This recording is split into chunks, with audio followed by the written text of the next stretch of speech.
Hello and welcome to today's, actually the final webinar in this series. Today we are talking, this is an Ask Me Anything with Pathstream Career Services. My name is Brooke Haig and I sit on the learning design team at Pathstream. Also, just to give you a little bit of background, I am formerly a college professor, as well as I was an evangelist on the STEM skills and employability team at Microsoft. And so I have spent some time thinking about careers, jobs, skills, etc. And tonight I am joined by my colleagues at Pathstream, Samira and Melanie. And before I hand it over, I would love it to suggest that folks that are joining, please jump into the chat. Let us know who you are and where you're joining from so we can, interact with you. This is going to be a very interactive webinar this evening. So again, please go ahead and jump into that chat and let us know who you are and where you're from. So with that, let me hand it over to my colleague, Samira. Hi, everyone. Welcome. Glad to see everybody already starting to let us know where you're from. I'm actually in the Smokies right now. Hi, from the Smokies in Tennessee, in case anybody's familiar with where that is in the US. And I'm on the career services team. I run a few different pieces to the team. So you may have seen me if you're a student with Pathstream Career Services. I handle operations in the email inbox, but I also do coaching, and my background is in recruiting. I started as a talent sourcer, and then I moved into the recruiting function. And kind of just worked my way up and all around talent acquisition, working in a corporate environment, but also in the staffing space. So pretty familiar with either side, but always in tech. And then I pivoted a little bit into the early career talent side of things, people that were from boot camps or recent grads, people that are making a change or pivot in their career. So I'm glad to be here. It's very aligned to what Pathstream is all about. I'm happy to tell you more about Pathstream Career Services in just a second, but I want Melanie to introduce herself too. Hi, everyone, and bear with me as I'm kind of in the middle of have a head cold today, so my voice hopefully is going to last. But my name is Melanie Mitchell-Wexler. I am a career coach full-time, but I was actually a recruiter for 20 years. And then I've recruited for all different types of industries all throughout the United States. So have a really good understanding of different markets, different types of jobs.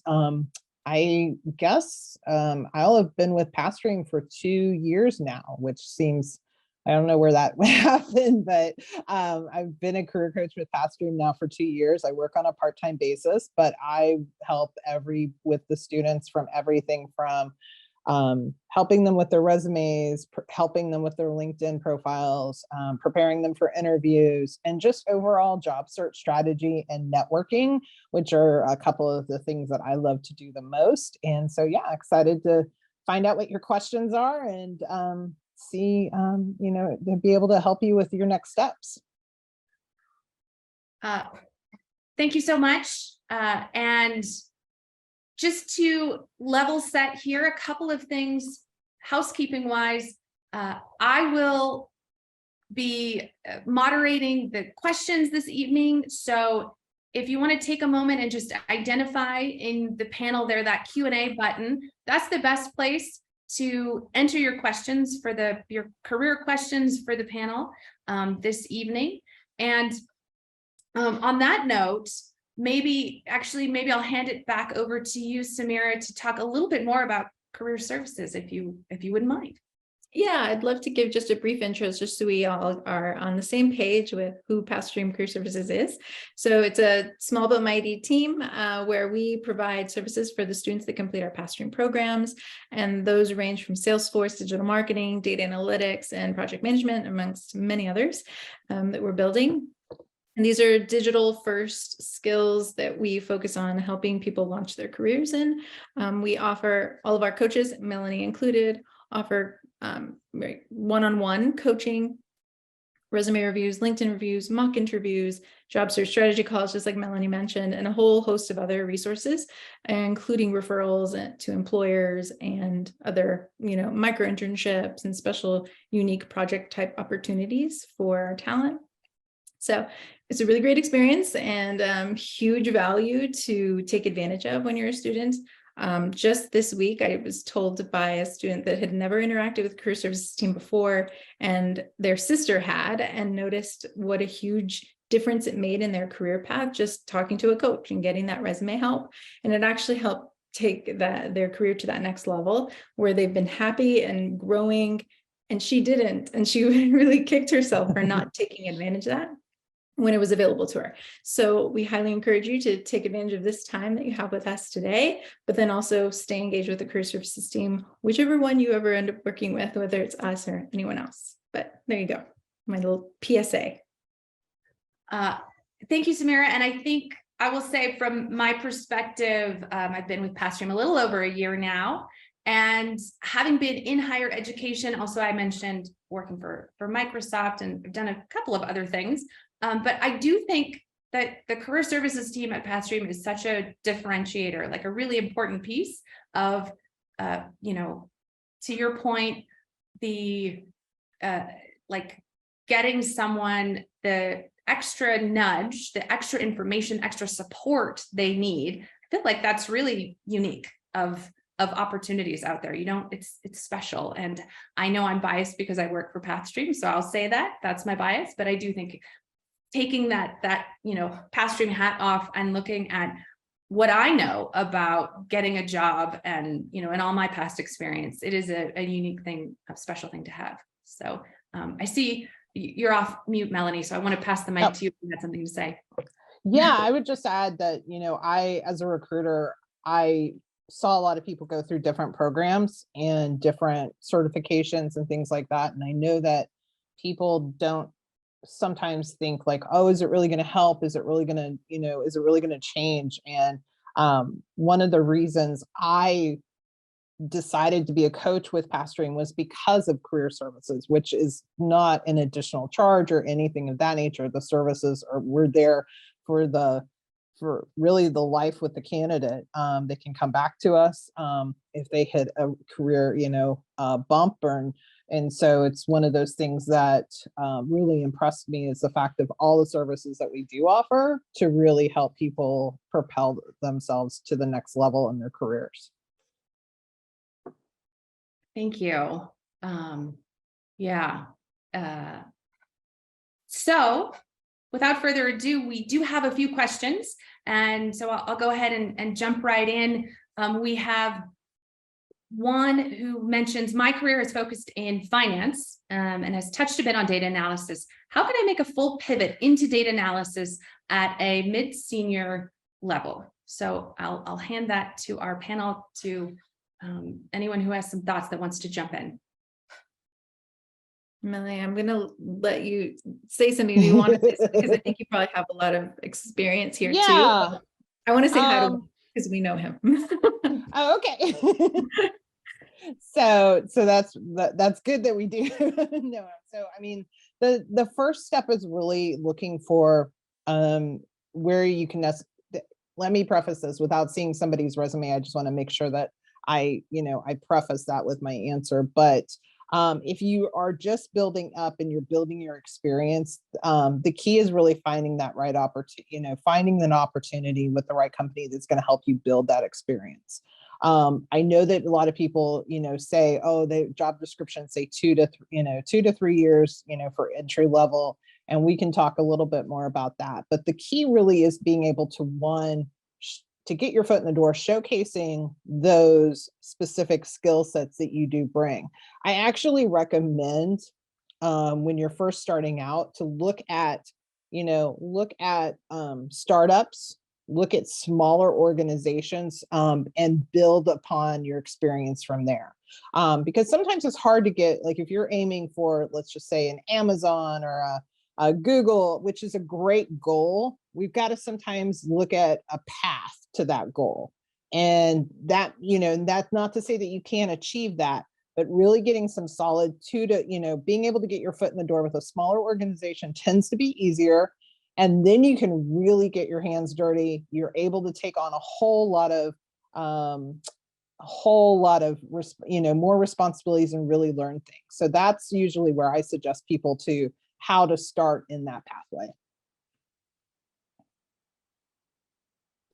Yeah, I'll also piggyback off of that and that encourage everybody that has had a career before they took a certificate program like this one, data analytics, or any of the others, that you have a lot of transferable skills, you have a lot of professional experience that all applies.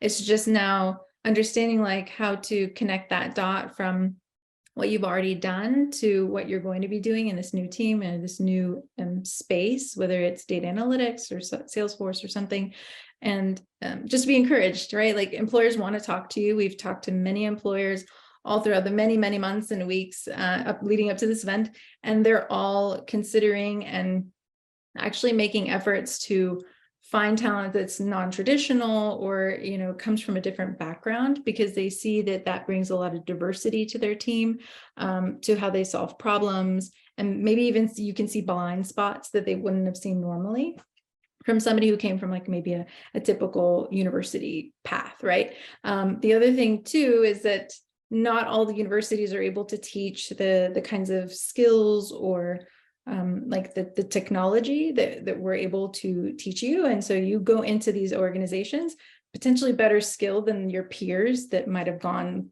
through a university program or something. So there's a whole lot there to be encouraged by, and having a good resume, knowing how to tell your story, and working with a coach, obviously, to help you with those things, supports that and helps you like grow from there and be more confident when you're in those conversations, when you're networking, doing informational interviews, going to career fairs, whatever the case is. But we work with a lot of people that are like, have already had about 10, 15 years of work experience, but they're now trying to make it a little bit of a switch. And so that's basically our specialty of showing people all these wonderful skills that they can bring to the table. I think, yeah. And I think, though this was a specific question about sort of pivoting into data analysis, you've really given a lot of very helpful advice for that, but also, sort of broadly, I'm hearing you talk about, networking. I'm hearing you talk about really not discounting the skills that you bring that may not, that are of value, but might not be, you're going to have to translate those skills for a potential employer. Like, how does this relate to how I would be successful in a data analysis role? And then maybe I'll just ask a really quick follow-up question. It's my impression too, is that like the career services team would work with you to update your resume and LinkedIn profile to like highlight the skills that you have in data analysis, which is an important piece of, getting those jobs, going after those jobs. Yeah, that's not one of the things that you work with one of the coaches directly, and they really do go, we have sessions that we dive into specifically, tell us more about what you've done. We look for ways to really show those transferable skills because everybody does have them.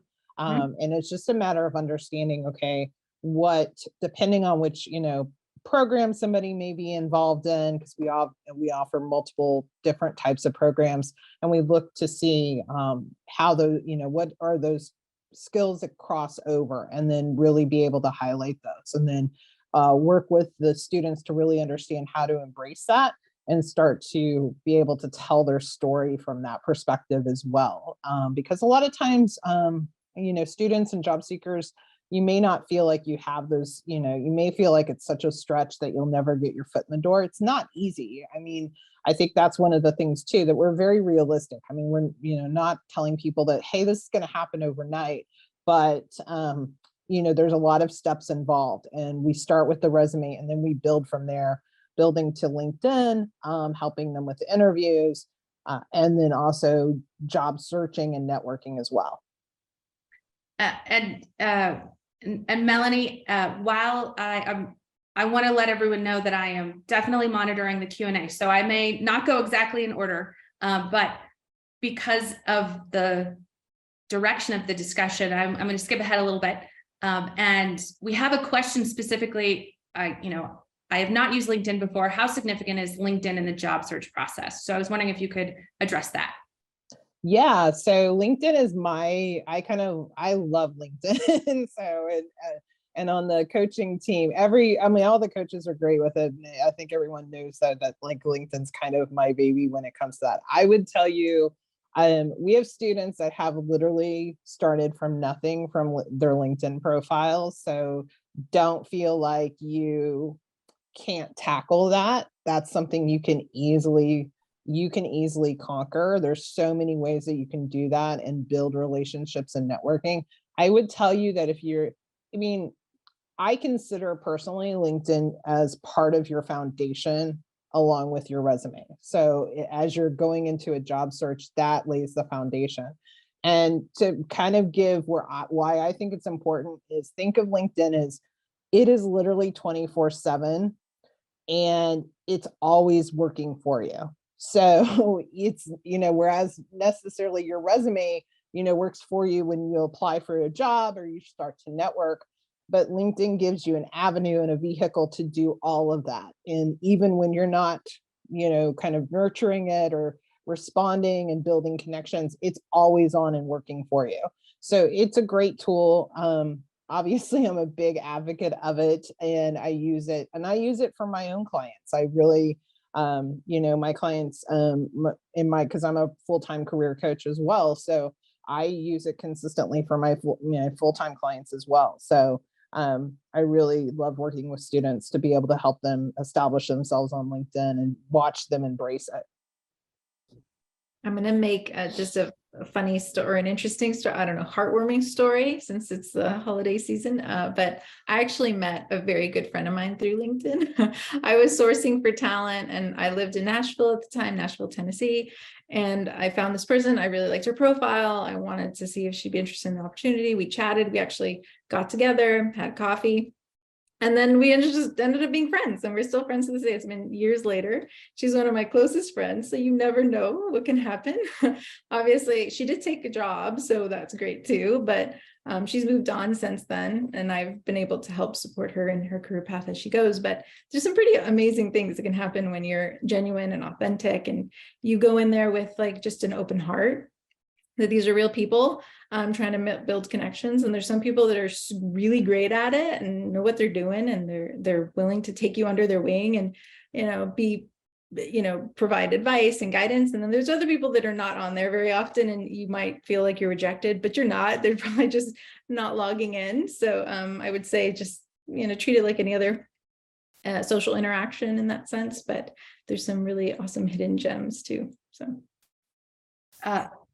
I love a heartwarming story, and I would agree with your heartwarming story because, in my own use of LinkedIn, I've actually met some really great people who were sort of connections through other people we commonly knew. In fact, I'm thinking of a good friend who we've only met once in person because we met on LinkedIn. And now we chat at least once a month. And so it's a social network that I definitely support. So I agree with you. Lots of opportunity. Moving on to another question. And again, I think this is really widely applicable. I'm sure a lot of folks will appreciate this one. Given the current environment, right? It's an interesting time to be looking for a job. How can I strategize, make the most of my jobs search? So someone that is maybe feeling like, gosh, there are lots of jobs. How do I make sure that the energy, the effort that I'm putting out there is like the most efficient, the most, the most fruitful? Yeah, it is an interesting time. It's really confusing out there because, we're seeing, you can't turn your head and not see the fact that we're hearing about layoffs in the news. And, but yet then we're hearing about it's still an employee's job market. So we have a lot of kind of a push and pull happening. And I would tell you the first place, and this is usually where most people kind of, I think, get a little off when they start with the job search. They start with, as I mentioned, your resume, your LinkedIn profile, I believe is your foundation. Of course, that's, a good starting point, but they often just jump into looking at, just applying for jobs and just applying for jobs. And I think you really need to have a good strategy and a good, where do you what are the types of jobs that you want to look for? Where do you want to work? Do you want a hybrid role, a remote role? Or are you willing to go in office? So really kind of exploring your options. Do you have companies that you're interested in? Because, that's a good way then to start networking and looking at who you could talk to, connecting with recruiters, connecting with hiring managers, and really start to develop a plan based on what your goals are. So, and it's kind of like a map. It's, which is, I guess, there's still maps. I was going to say it's an outdated. I was like, I'm aging myself. I'm like, give a map. But it's like a map on our phones. But, really being able to, like, if we don't know where we're going, if we have an idea of like, oh, I just want a job, but okay, where do you want that job? What does that job look like to you? What do you want to do? So having a good, plan in place really will help you navigate kind of this uncertainty, because while everything else is happening, and I'll be honest, I recruited through 2 recessions.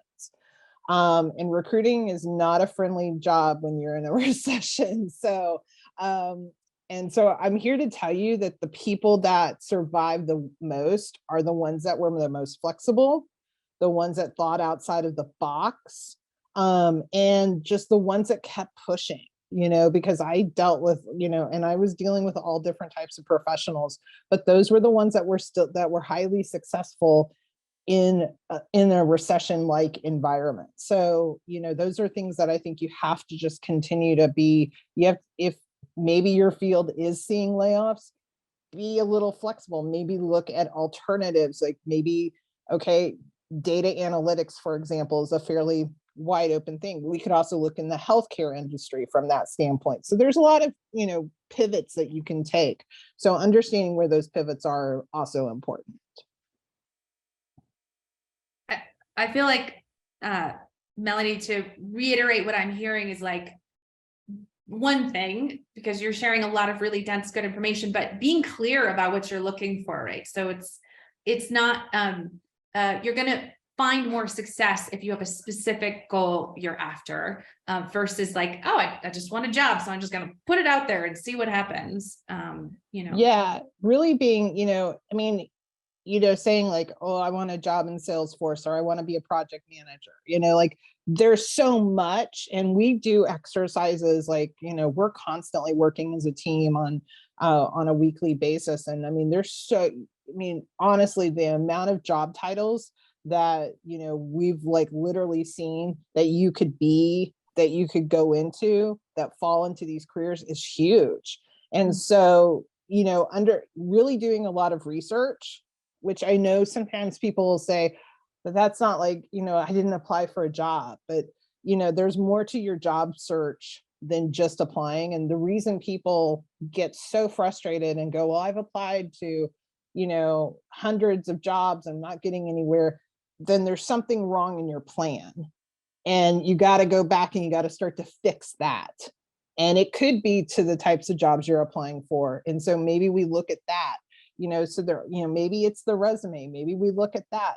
So sometimes even after you've maybe worked with a coach, we sometimes have to like, okay, get a fresh set of eyes, or like, let's tweak this, or let's change this. Let's see what happens next.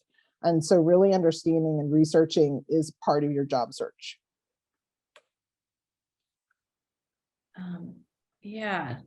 So thank you, Melanie. And I need to do a better job moving along because we have so many great questions. So next question is from Derek, and he's asking about starting with the CAPM as opposed to a PMP program when starting out. So I will make a quick comment about this, which is to say, I think it's an important question. It's a pretty specific question. And one of the things I would say is that, our project management certificate does help prepare you for the CAPM exam. So, but the question of, starting with CAPM versus PMP, I think one of the ways to answer that is it depends. It depends on what your goals are. It depends on what your past experience is. And one of the thoughts that I have is, emailing enrollments@pathstream.com to kind of like feel out what kind of information, what kind of dialogue we can start with you.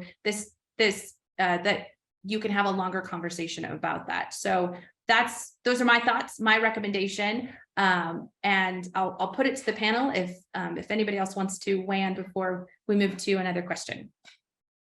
Yeah, I'm just going to say really quickly, if you're curious about CAPM or PMP, definitely just check out PMI, right? Check out PMI.org, Project Management Institute. They will tell you if you're eligible for PMP, right? And then you can just take that route. But CAPM is your introductory certification into that field. And those are industry, like nationwide, global, industry recognized certifications. So PMI will be a good place to start, just to see what do you already have education wise or experience wise that maps to a particular exam already. That can get you a little more information. You take our program, yes, great, and then you get career services to help you with the job itself. But hopefully that's a little bit more async guidance. So you can go do a little more research on that part. I don't want to cut you off, Melanie. Did you want to weigh in here? I was just going to say, I fully agree with both of you guys have said. I think it just depends where you're coming from. So, yeah. Well, and it depends is always the safe answer, I think. And it's usually right. It sort of depends. So we have another question from someone who's very interested in the training and development space within an organization. 13 years of military recruitment experience, passion to help folks advance in their careers, and is thinking about maybe a talent acquisition specialist, and perhaps curriculum development. So I feel like this is a great specific example of someone that's going to come to you in career services and say, hey, let's have a discussion about what I should do. Any top of mind thoughts here from our panel?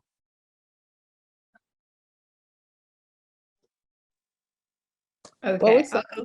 Yeah, I was going to say, Samira, if you could take.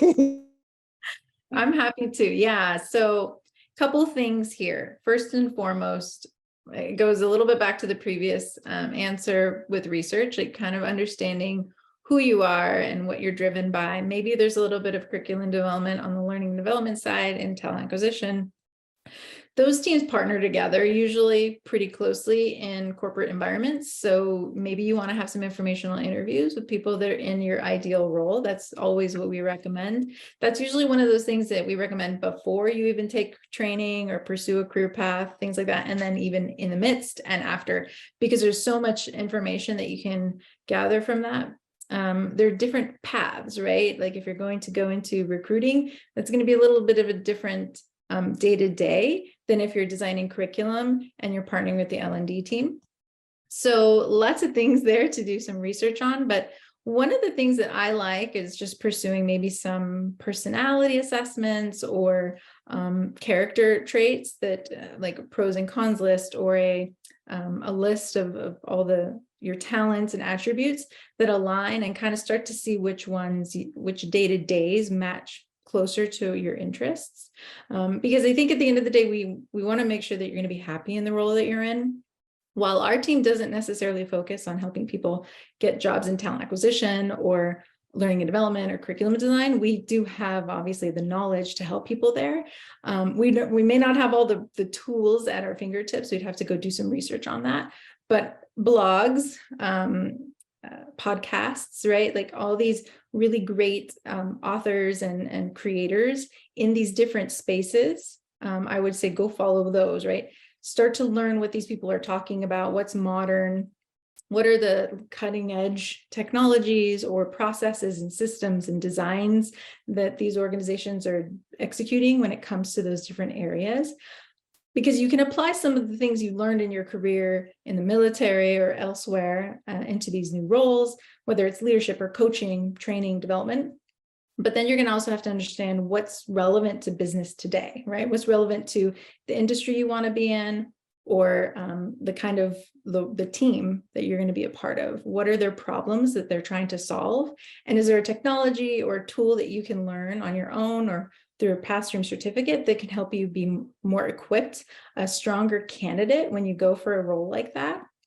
Project management is obviously a great skill to have, but so are all the others. So you kind of have to figure out like what's going to align best with the career path you're pursuing. But the only way to know that is to understand that space, really spend some time with those blogs and podcasts and newsletters. Go on LinkedIn, follow people that are creating that content, and like do those informational interviews to understand more of the niche that you're interested in, and just dig in deep, right? If that's your passion, then you're going to enjoy spending time on there and just scrolling and clicking around and listening. So hopefully that's helpful. I don't know if Melanie wants to add, or Brooke.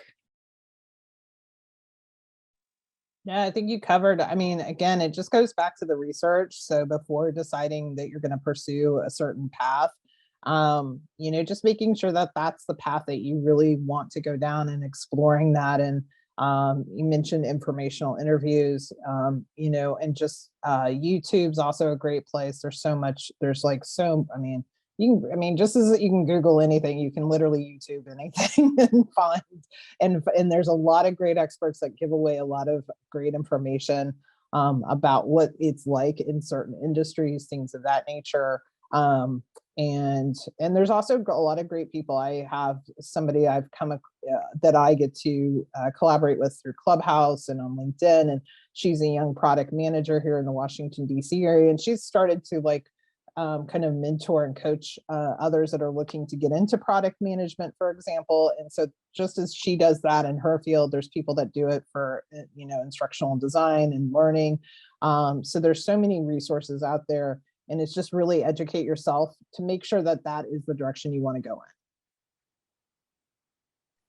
in.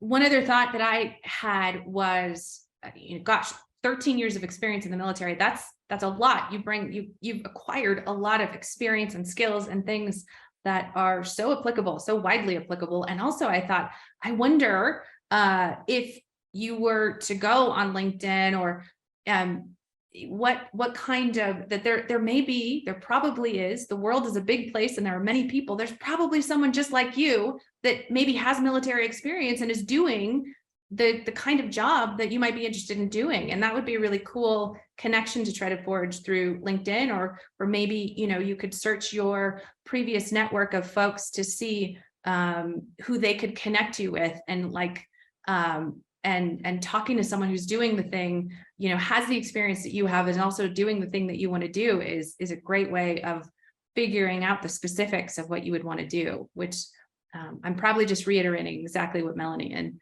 Samira said, but they're inspiring me. So so moving on, Becky wants to know, how do we present the Pathstream certificate experience on a resume? So this would be probably a question you get a lot working through career services. Yeah, so if you haven't, so one of the things that we do as coaches is we actually have a 3-step process. So you get a lot of different people to kind of see your, that you'll see your resume. So we have a person that will actually help format it in a way that we have found to be effective. And we actually help you add that information into, so we include the certificate information, the courses that you've taken. We give specific bullet points as it relates to the course itself, the individualized courses, along with if you've had special projects that you've focused on, and we incorporate that into your resume. And then you work with the coach to work around that information. And then there's a third person that actually reviews your resume before they even send it back to you, just to kind of make sure everything's cohesive. Does it all make sense? Does it flow? Does the right information? And so I would encourage you just to, if you're a Pathstream student and you haven't checked out career services, if you're like, oh, I don't know how they could help me, reach out to career services. You can schedule an initial call to start the process, and be able to, work with you on your resume and get your resume up and running to reflect that.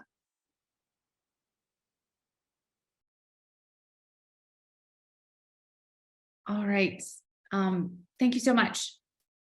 So next question.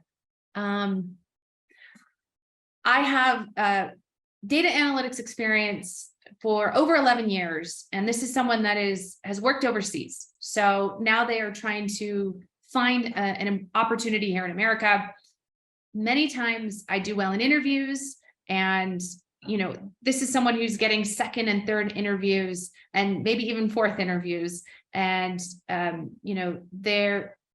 they're still looking. So is there anything that would, help this person think about, and perhaps as I'm saying this out loud, I'm also thinking, it sounds like you are making really great progress. And it's sort of like, it just takes one, interview to be the right one to get you the job. You're so very nearly there. So it sounds like you've got so many pieces in place already. But I will put it to Samira and Melanie, if there's anything else that's top of mind for this person who is getting interviews, getting called back and feeling very, positive about this, but just hasn't quite made it yet. I'll say, just for starters, that's where our mock interview piece comes in big time. Like, we typically, at least for me, I recommend students complete at least 2 to 3, because that first one, you're just like, it's the first time, or you're just not as comfortable, whatnot.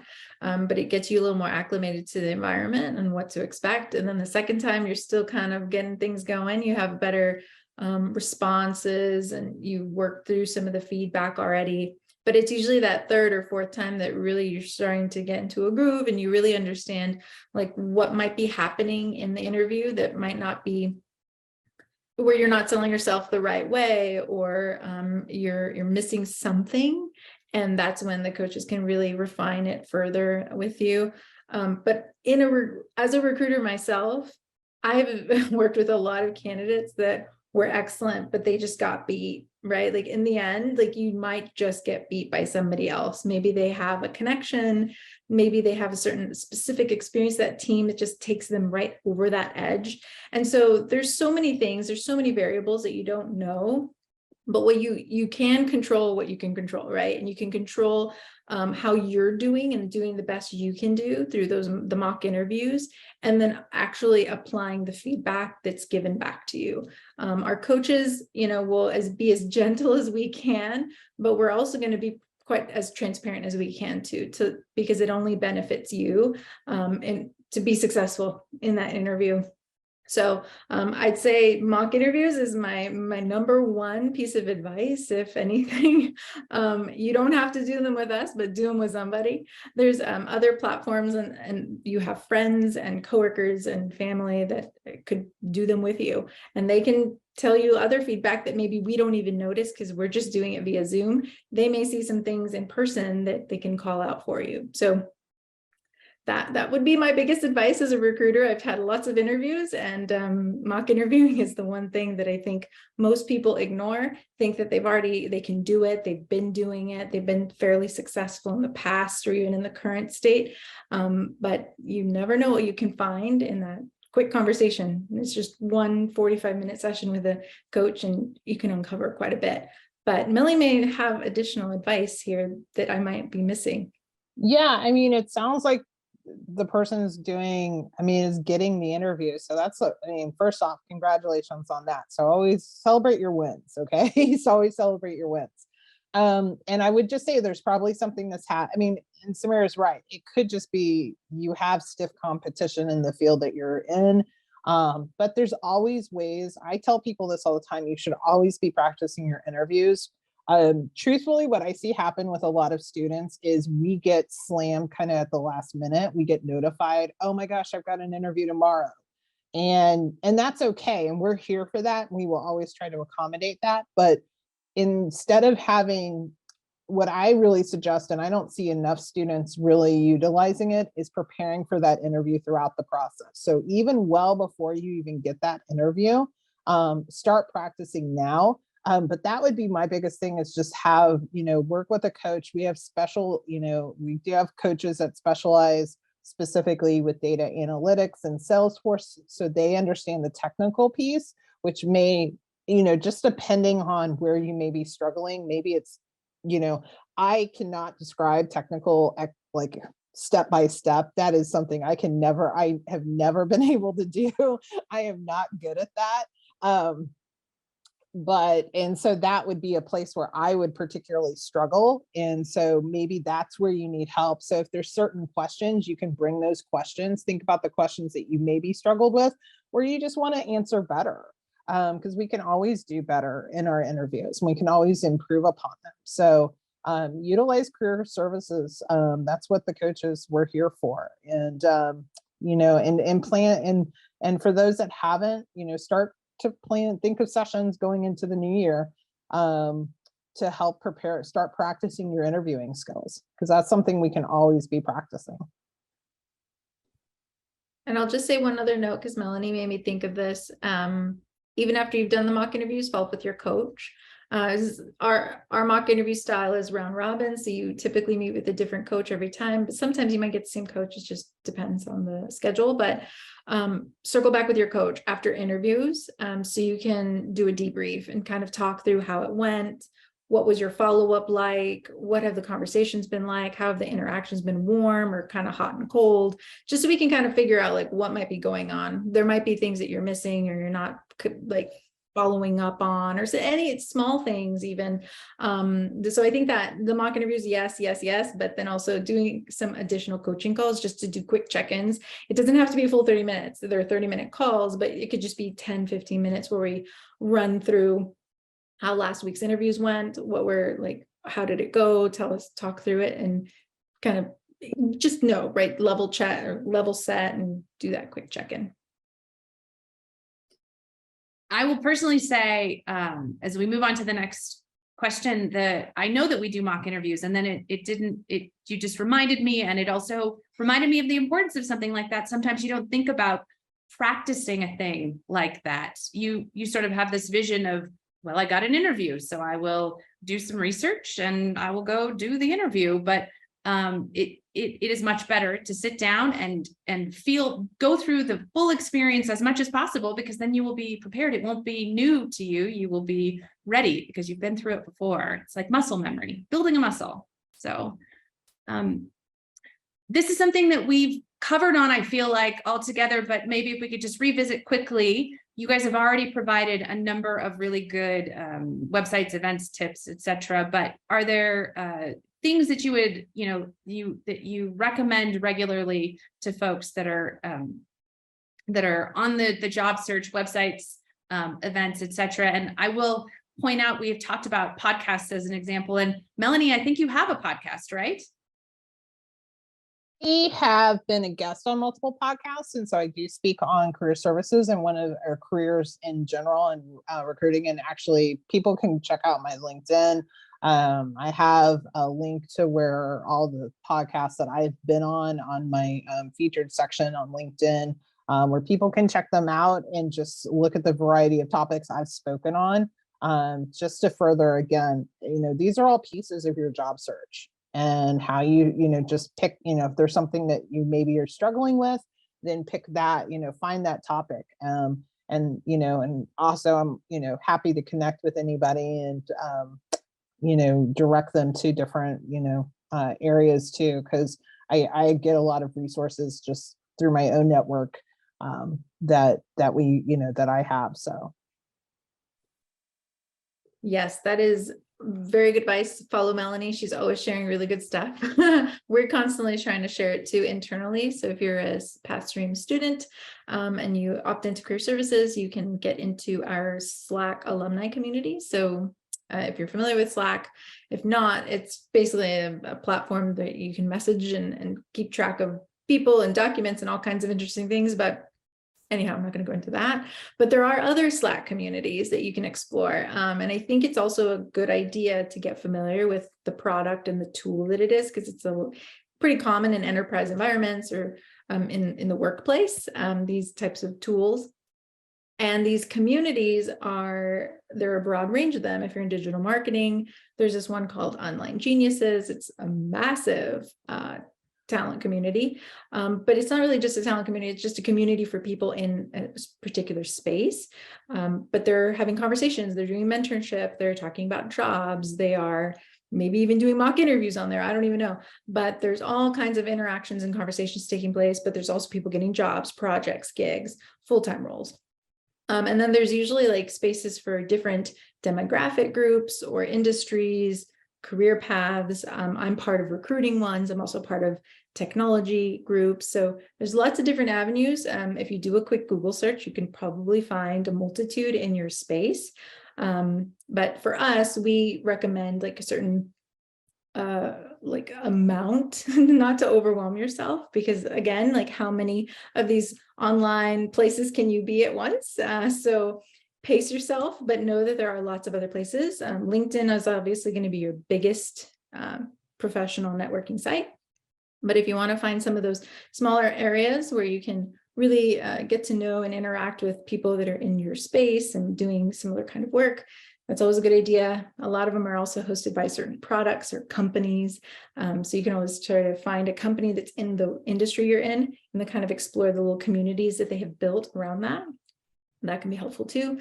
But yeah, so Slack communities, websites, and online communities that can get you into your own little world and find jobs that way, projects, gigs, things like that. And Samir, on that note, we have a couple of folks in the Q&A that are asking, you know, if you're in the Pathstream certificate program, but you haven't reached out yet, you haven't engaged with career services, how would you do that? Great question. So a couple different things you can do here. You can either email us at career-services@pathstream.com. We will give you all the information, the links, or whatever you need to sign up. You do need to sign up. That's the only way we'll know and be able to help keep track of everything, your resume and sending you links and to schedule coaching calls and just keeping track of how you're doing in your progress with us. But there's also a way to opt in while you're in the course. So if you need some guidance on that, you can also reach out to Student Success, your instructor, anyone on the Pathstream team really, or email us as well. And we will direct you to where it is in the course, but it's usually in the final course. We want you to focus on the program while you're learning, and then towards the end, engage with career services. So you have a few different choices there, but either way, you can just shoot us an email and we're happy to help you get started. And it usually starts with a coaching call, setting up your first introductory coaching call, while also sending us your resume so we can get that saved and start reformatting that and start moving the needle for you. But great question. Great, thank you. So we have another question, again, kind of a specific question around data analysis for someone that may not have experience using SQL and Tableau. They're wondering about creating a portfolio to, you know, as a means of demonstrating proficiency here. So this is someone that maybe in their role, or rather, again, they don't necessarily have a lot of job experience or maybe any job experience, but they know how to use SQL and Tableau. What's your advice around a portfolio to demonstrate skills to actually get a job using those skills?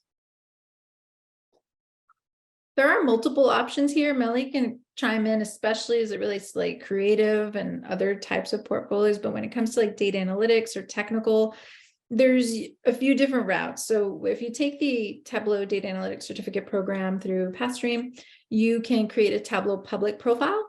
And they kind of do all the hard work for you, right? They have the website, it's hosting there, but you have to be able to like be comfortable setting that up, creating your Tableau public profile account. You can get a downloaded version of your projects that you completed in the course, the visualizations part, and then upload that. And then you can just share your data set with an employer. You don't necessarily need a slide deck or anything fancy, because typically as a recruiter, I didn't need that. Like you could literally just put a hyperlink in your resume. That's actually really great. Most hiring managers don't want to take the effort of like making sure, seeing if a website's going to load. They just want to click on your work and go straight to what kind of data you ingested, wrangled, cleaned, organized, and then the visualizations that you created from that. So that's kind of like the simplest, easiest, most direct path. You can obviously create a website. There's lots of places to do that. We have students that have done that too. We could share examples with you if you're more curious. Again, just send us an email. But Melanie, do you have any advice for the maybe non-technical or anything else that I didn't touch on?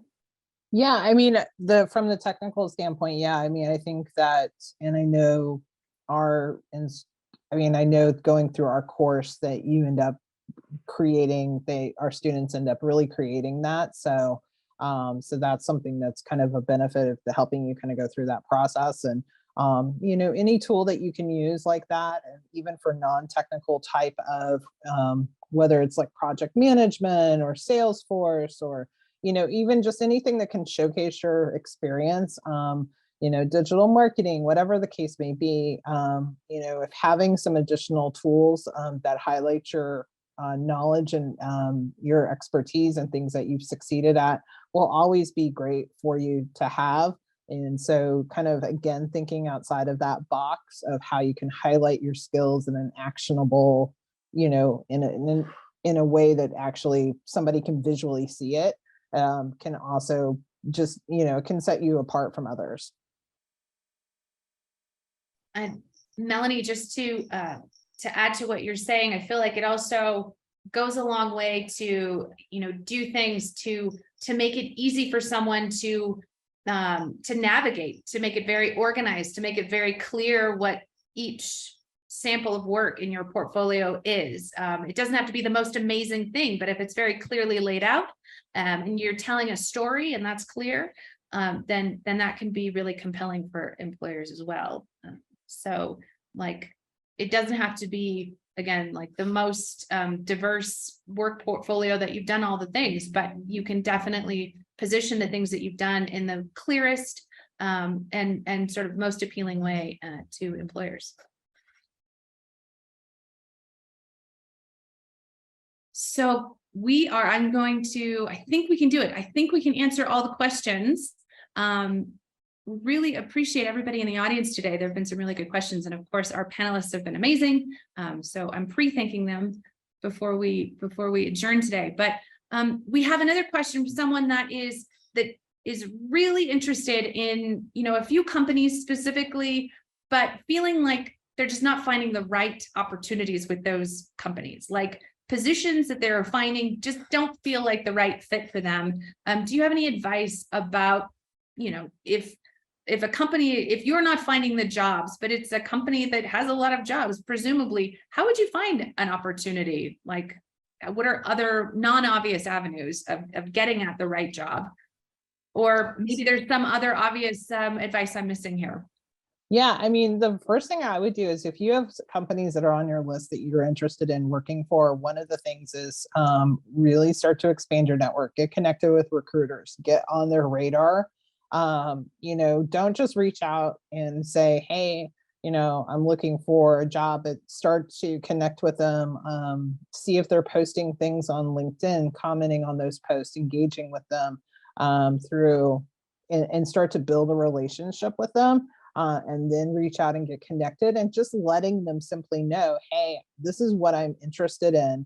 And these are the types of opportunities. I would love the opportunity just to talk with you. I know that you may not have that immediate opening, but get on their radar, because that's the one thing that recruiters always will go to, is the kind of their internal network first, before they even, put out a job description. So sometimes, they know that a position may be coming down the pipeline, and they'll start to do, the searching in their database and their, LinkedIn connections, even before they create a job description, or post a job posting. So get on the client, and also do the same. Don't just feel like you have to limit it to recruiters, but do the same with hiring managers.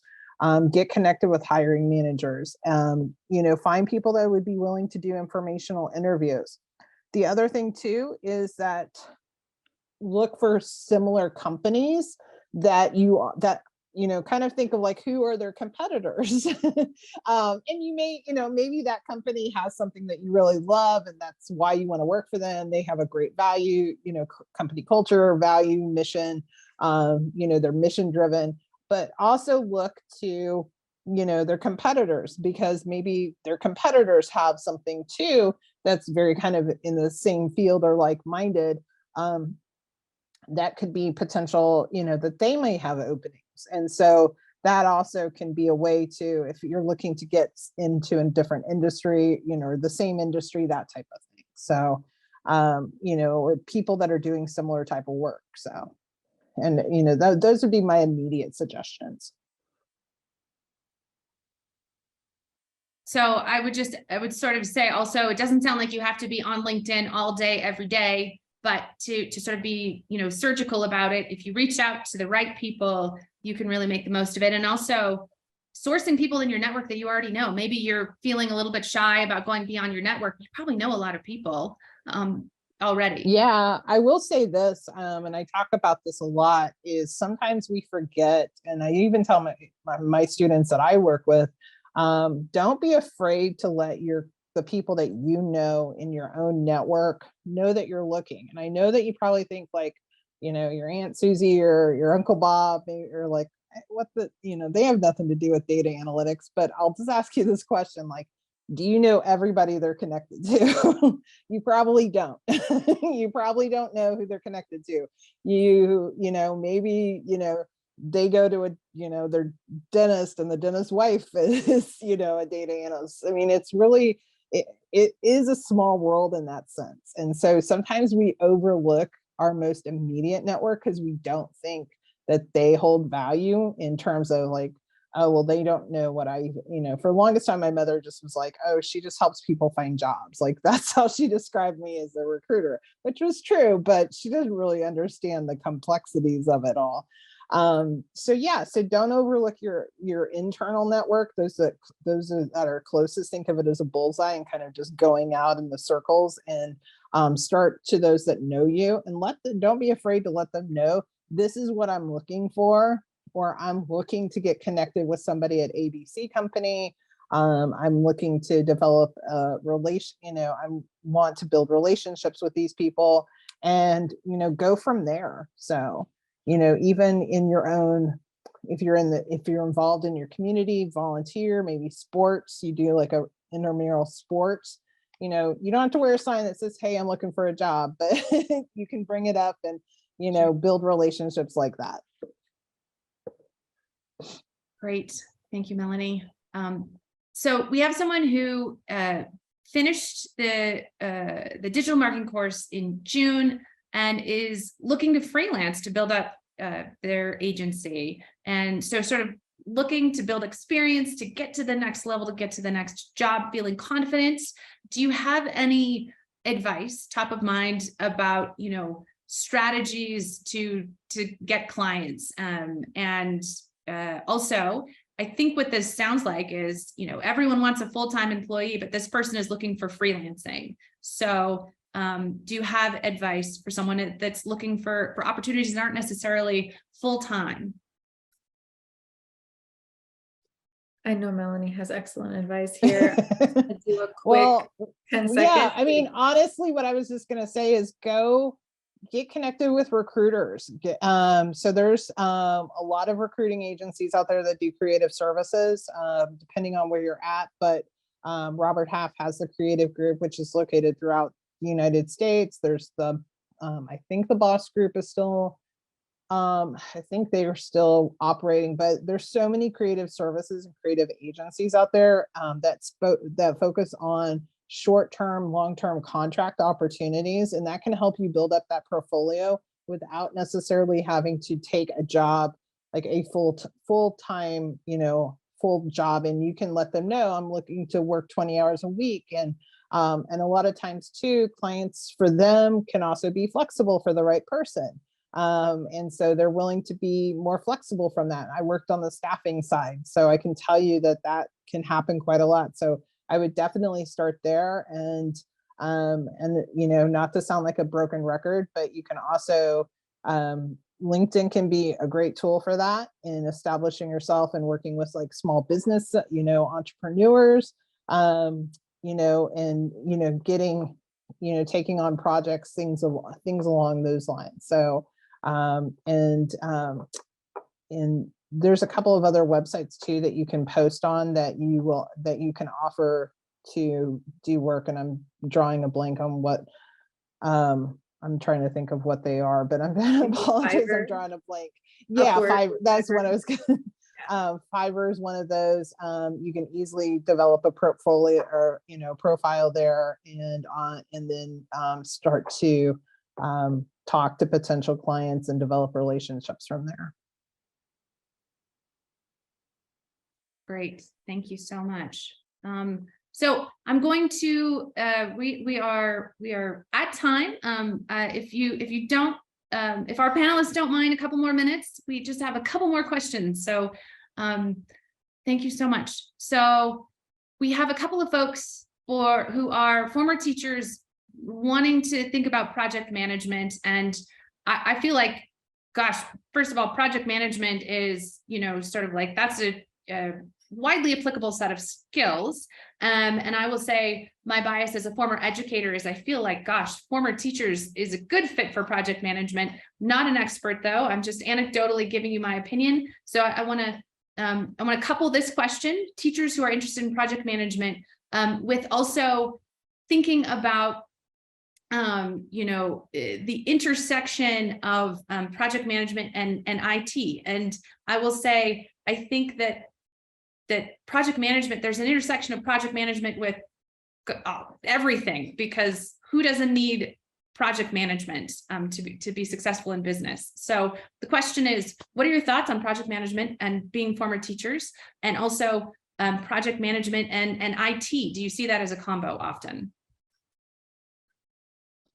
The quick, easy answer is project management and IT have gone hand in hand for a very, very, very, very long time. But I've actually found a lot of people that are not as interested in the IT side of project management recently, which I think is fascinating. Obviously, there are different types of like specialties that you end up moving into. The non-IT people tend to focus on like the more interactions with clients and making sure that projects reach their milestones. They're not as heavily invested in a certain like software or product development. They're more focused on just delivering on a particular implementation or customer, experience or something along those lines. But that could be program management, project management. There's a lot of avenues there.